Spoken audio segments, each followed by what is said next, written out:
ఎక్కనున్న hydrogen రైలు త్వరలో పట్టాలెక్కనుంది. 2030 నాటికి భారత్లో కార్బన్ ఉద్గారాలను తగ్గించాలని కేంద్రం నిర్ణయం తీసుకుంది. ఇందులో భాగంగానే ఈ రైలును ప్రవేశపెట్టనుంది.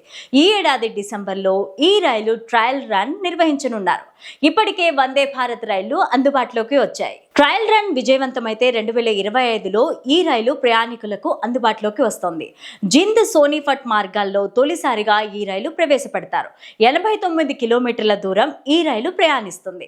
పర్యాటక ప్రాంతాలు, కొండ ప్రాంతాల్లో 35 హైడ్రోజన్ రైళ్లను నడపాలని నిర్ణయం తీసుకున్నారు. వీటిలో పర్యావరణానికి హాని ఉండదు. 2030 నాటికి భారతీయ రైల్వేలు నెట్ జీరో కార్బన్ ఎమిటర్గా మారాలనేదే లక్ష్యంగా పెట్టుకుంది. ఈ ప్రాజెక్టుకు రైల్వే శాఖ భారీగా పెట్టుబడులు పెడుతోంది.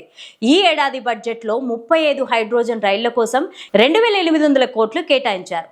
హెరిటేజ్ మార్గాల్లో మౌలిక సదుపాయాల కోసం 600 కోట్లు విడుదల చేసింది ప్రభుత్వం.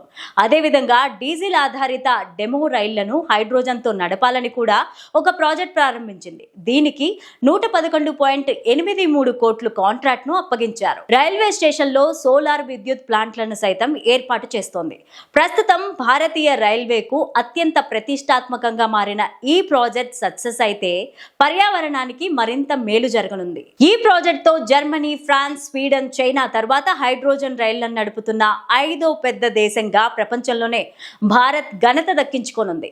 ఫ్రెంచ్ కంపెనీ తొలిసారిగా హైడ్రోజన్ రైలును సిద్ధం చేసింది. 2018 నుంచి ఫ్రాన్స్లో ఈ హైడ్రోజన్ రైలు నడుస్తోంది. ఈ వీడియోని పూర్తిగా చూడండి. మా ఛానల్ని లైక్ చేయండి, షేర్ చేయండి, సబ్స్క్రైబ్ చేయడం మర్చిపోకండి.